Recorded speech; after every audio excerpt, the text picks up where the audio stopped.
വന്യമൃഗശല്യത്തിന് പരിഹാരം കാണാൻ നടപടിയുമായി വനം വകുപ്പ്. നിലമ്പൂർ നോർത്ത് ഡിവിഷൻ പരിധിയിൽ പ്രവർത്തനരഹിതമായി കിടക്കുന്ന മുഴുവൻ സോളാർ വൈദ്യുത വേലികളും പ്രവർത്തന സജ്ജമാക്കാനാണ് നടപടി.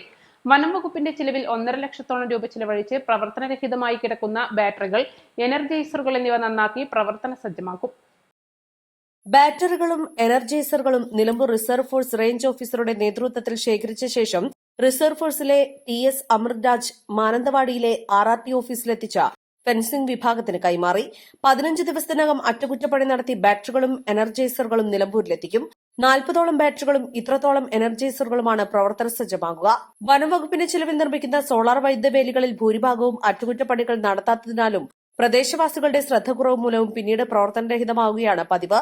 ഇതിനാൽ തന്നെ ബാറ്ററികളും എനർജൈസറുകളും കൃത്യമായ സമയത്ത് അറ്റകുറ്റപ്പണി നടത്താത്തതിനാൽ പ്രവർത്തനരഹിതമായി മാറുകയും ഈ സോളാർ വൈദ്യുത വേലികൾ കാലക്രമത്തിൽ നശിക്കുകയുമാണ് പതിവ്.